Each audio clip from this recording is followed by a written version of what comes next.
Hey, it's Wes, and I wanted to make a real quick video. I was going through, searching around on Reddit, came across a thread, and someone was talking about deck help, and that's something that's very, very common to be asked about. And so I use this right here. It is Magic the Gathering Arena Assistant. And the things I like about it is once you have got this synced up to your MTGA account, you can actually go in here and you can take a look and you can find my stats. It'll tell you your stats, your win rates, things like that. Um, if the app itself is not open, it won't tell you all of this, but you get the idea. It'll show you this kind of things. It'll also show you your collection, and it'll show you craftable decks. So if you are kind of curious where you're at, what kind of decks are out there you can build that are top tier decks, just go into collection underneath the deck advisor and just give it a little bit of time. So let's see what decks I can also build. All right. Not very many. Being a free-to-play guy, it's kind of one of those situations where I don't have a lot of decks that I can really build. Now, the flip side of that is that a lot of the decks I can build are going to be close to the black-white deck like I currently have. So if you take a look, this particular deck here, I don't exactly have it. I'm missing a common, an uncommon, 2 rares, and 3 mythics. I'm getting close to probably having that at this point, but you get the idea. Now you can also filter by color. You can filter by top meta. The problem I'm having right now is the deck that I'm mostly using.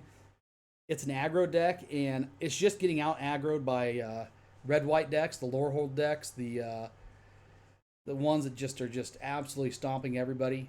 Everyone knows what I'm talking about. And I'm also having a lot of problems with control decks for whatever reason. A lot of the board wipes, things like that. They're very, very common because if you go back a week, 2 weeks ago, everyone was pounding everyone in submission with aggro. So you got to remember, your deck may not be bad. Your deck may just be out of flavor. It may be out of season. And that's a very, very simple idea to get kind of into your head, but it's hard sometimes to see when that's happening until you go on a lose streak. And so, just to show you my account, I got into Diamond probably a week, 2 weeks ago, more or less within the first week of the month. And here it is. I'm still stuck in Diamond at the very bottom of it. I'll climb up almost to break into tier 3 and then just get beat right back down. So I've been having a rough week, week and a half. I'm hoping that if we get into next week, hopefully it'll change up again. It seems like it always changes all the time.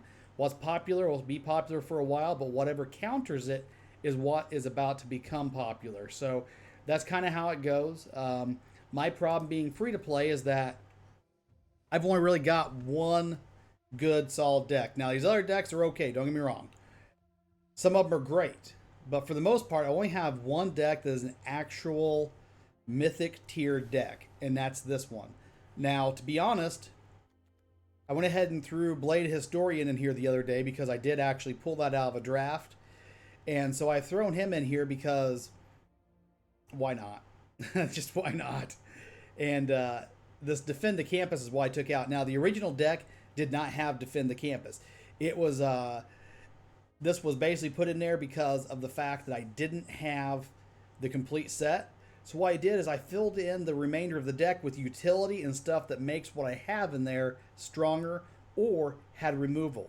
So that's something to keep in mind whenever you're looking at the deck and you're saying, hey, you know, for instance, I don't have this deck, but let's look and see, what do I need out of this deck? Well, by the way, I've got an Aether Hub account. This is the page I use. I don't have 4 Blade Historians. I've only got 1. I don't have Lyndon, the Steadfast Queen. What else do I have that can fill her role? I do have a handful of these Lyrises. I have a couple of these. I've only got 2 or 3 Heliods. I've got 4 Luminarchs. I've got 4 of this, 4 of that one, 4 of that one, 4 of that one. So majority of this deck I've got. So I've got to probably craft about 10, 12 cards. And so maybe I don't have, and let's take a look and see what I have and don't have. You know, come on now. Let me back in my game. There we go. So I can craft 2 mythics and I can craft 2 rares. So I can get a couple of those. I could get the 2 extra blade historians, and I could craft 2 of the, queen. What's her name? I could craft those, and I would be that much closer. But the flip side is I can also look and say, hey, you know what? I've got other good white cards that can work in this deck in the meantime. For instance, the Detention Vortex, it's an okay card. It's a 1 drop and removes creatures.